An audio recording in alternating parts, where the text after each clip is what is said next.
Well, it may be purely by accident or sort of twice in teaching over the last week. Actually, I mentioned the church, the ongoing relevance of the church today in all our thinking, all our being, and not least in policy making and in shaping society. Even if we have a secular society, if we have the separation of state and church, and as we, and there we come to another paradox, as we are now fighting with Christianity for the right to have some notion of universal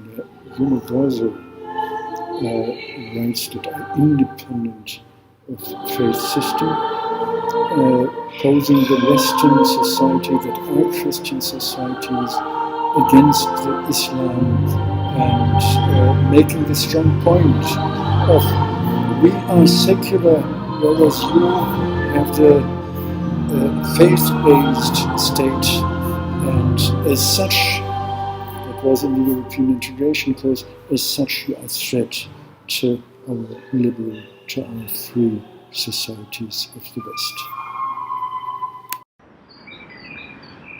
Surely leaving this dark place was a relief, even if there had been some rhythm and some effort to show the life and the orientation towards life. The darkness was paralyzing not the body at all, but paralyzing the mind in terms of being confronted with a world or with something that is not available. Not only that we do not know about it, but as well that apparently we are not allowed to know about it. So there was a little bit of a contradiction. On the one hand, this modernity, the approach to, oriented towards life, oriented towards, I wouldn't say directly knowledge, but life is knowledge if it is real life. And at the same time, this darkness paralyzing the mindset and not allowing to think. The building itself, a very strange building, especially from outside. There was the clock as well. There was no church tower, but there was the clock, and the words written, "I have time for you, God." Of course, it is today something revolutionary. I have time, opposing or standing against the usual, I do not have time, I'm so busy, I'm involved in this and projects and appointments, as more as better, and even better if nobody knows what it is about, what these appointments are about, and anything in terms of content or relation, relative to what an appointment. Anyway, I have time for you. I have time. It is as well something important in the writing of Marx, who at some stage says all economy is at the end of the day about time. I do not have the wording here. Get it at some stage, but it is exactly this: the availability of time, the distribution of time. He says about something, the distribution of time to the different sectors of production, and of course it means as well the distribution of time in terms of being available, making the individual or making the person a sovereign, being in control of the time.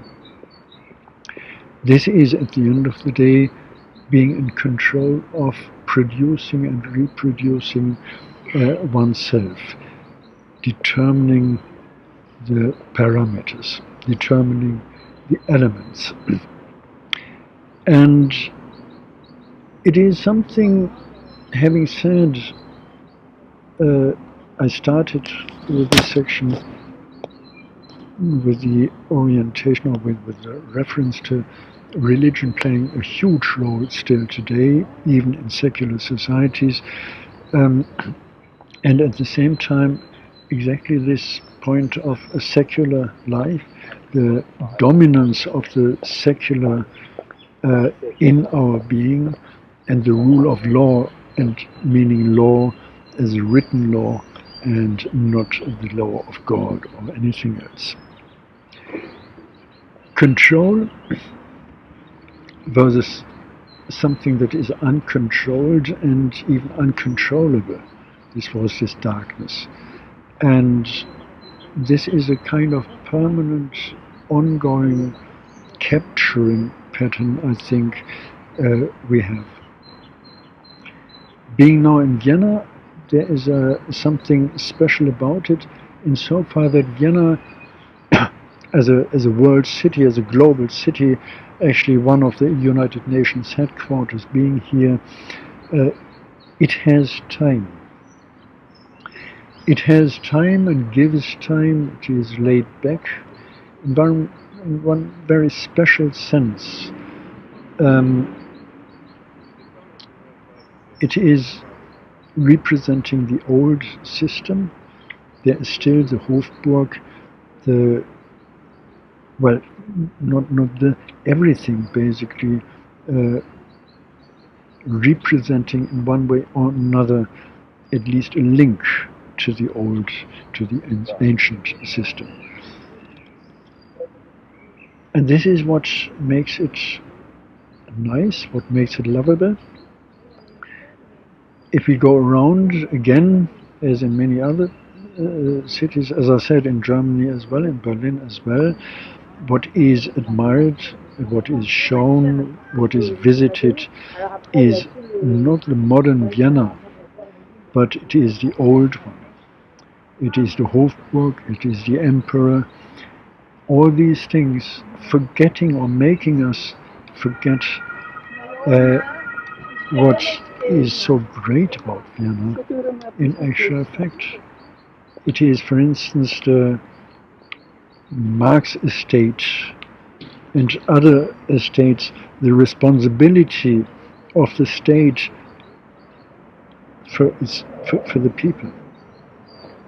And it's not really about for the people, but it is the creation, the establishment of a public space where people live, where people come together, and especially the housing sector still is very important as an expression of this. So, what is it that actually captures our mind in this contradiction of being drawn to the unknown, uncontrollable on the one hand, and not only uncontrollable but the controlling, and at the same time being caught in something that is controlled, that is where we feel comfortable, where we feel at home, by way of controlling this space of community and society, as Tönnies said, the mechanic and the organic solidarity, as Durkheim says, the development from status to contract with Maine. All this is something interesting, I think. It is not so much the one or the other. If we would go to this and if we would live the one side only, that would be not surprising at all. But the contradiction and the impossibility, the inability of living it, of capturing, this is something that amazes me again and again, and where I think we have difficulties in social science to understand it. And this is as well something where we have difficulties today. When we look at the right-wing movements, the strengthened fascist movements, where they exactly represent the one side only, and are gaining ground on in this way. Gaining ground, of course, by losing it.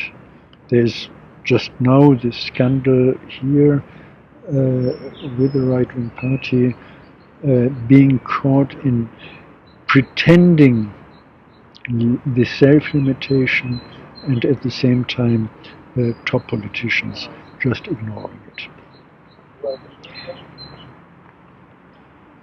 There is no plan. We make our own history, but we don't fully acknowledge that we do it in this small space with these small areas. We have to go out, that is at least the pretension, that is at least what we think we have to do. We have to reach out, and this is on the top levels where policy actually is made, which is true, of course. But at the same time, it is equally true that all this finds its basis, its foundation, actually in something different. If we look at the economic side of it, it is amazing that we always talk about the large enterprises, the international corporations. And I say the corporations because it's not so much, or it's not primarily about the private ownership of family businesses, even if this still plays a role. But it is a corporation as an anonymous body controlled by managers, and not even controlled by managers, but controlled by the system. At the same time, we have the other side, that all this depends structurally on the small enterprises that are the real foundation of it. If we look at certain figures, we see this confirmed. The amount of small and medium-sized businesses is really showing that there is the foundation of our economy. If we go even on the phenomenological level, what we see is people are, of course, going to the shopping centers, shopping malls, and buying in the large chain shops, but at the same time, we see the huge meaning, the very important role small businesses play, small businesses in the, depending on where we are, in the quarter, in the kiez, in the places where we live.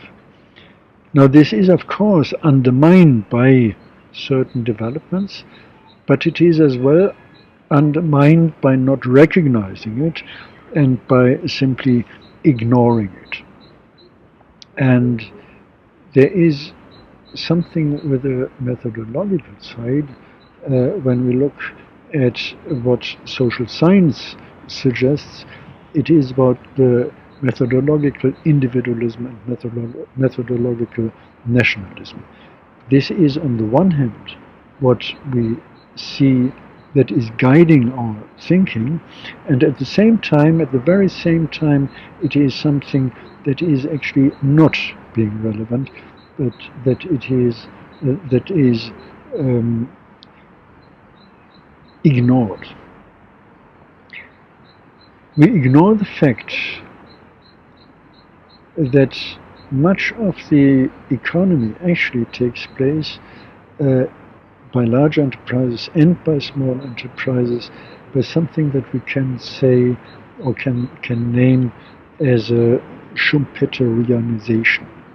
It is muddling through, it's trying to find a way, it is a non-systematic way of innovation that is the guiding principle, and that makes the roll boarding, the board rolling. Sorry, it is this side of innovation that is not about the large inventions by large important personalities.